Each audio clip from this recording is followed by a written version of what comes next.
Doctor माया की नींद रात के 2:47 पर टूट गई। उसका दिल तेजी से धड़कने लगा जब उसने घर के बाहर लोगों के चलने की आवाज़ सुनी। एक जुलूस जो किसी की लाश ले जा रहा था और डॉक्टर मीरा नाम लेते जा रहे थे। ये पहली बार नहीं था जब माया इस शोर से नींद से जागी थी। माया ने इस शैतानी जुलूस के पीछे की वजह जानने के लिए घर में पड़े अखबारों को छानना शुरू कर दिया। अखबार में कुछ दिन पहले की एक खबर दिखी। डॉक्टर मीरा, एक 27 वर्षीय डॉक्टर जिसकी एक हफ्ते पहले ही मौत हुई थी। उसकी शक्ल हूबहू माया से मिल रही थी, जो खुद भी पेशे से डॉक्टर ही थी। अब माया ने तय कर लिया था कि इस मामले की जड़ तक जाकर रहूंगी, और अगले सुबह ही वो उस घटना स्थल पर पहुंच गई जहां डॉक्टर मीरा की मौत हुई थी। वहां उसके मृत स्थान पर लोगों ने उसे श्रद्धांजलि देने का स्थान बनाया हुआ था।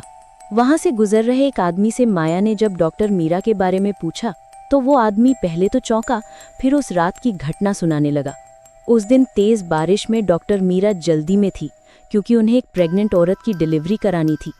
वो अपनी गाड़ी में बैठ तेज रफ्तार से जाने लगी क्योंकि इमरजेंसी सिचुएशन थी। इतनी तेज कि उनकी गाड़ी ने अपना कंट्रोल खो दिया और तेजी से जाकर ब्रिज के पास टकरा गया और सीधे खाई में गिर गया।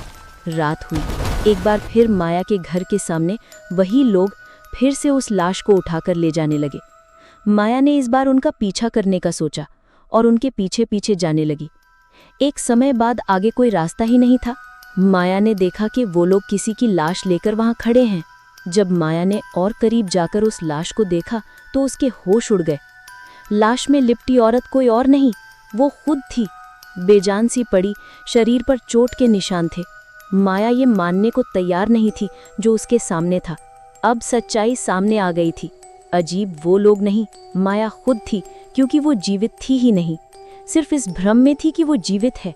असल में उस रात की दुर्घटना में डॉक्टर मीरा उर्फ माया की मृत्यु हो गई थी, लेकिन इस सच को इस आत्मा ने स्वीकारा नहीं और इसीलिए माया की आत्मा मुक्त नहीं हुई।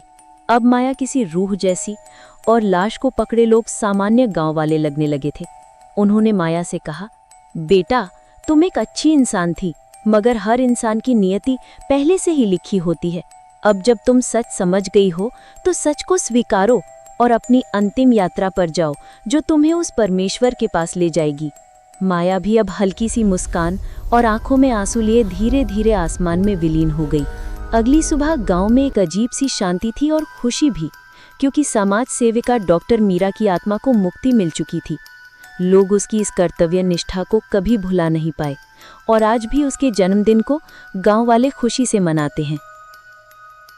अगर आपको हमारी कहानी पसंद आई हो तो चैनल को सब्सक्राइब करना ना भूलें और नोटिफिकेशन बटन ज़रूर दबाएं ताकि हर मंगलवार और शनिवार आपको हमारी नई कहानी का नोटिफिकेशन मिलता रहे।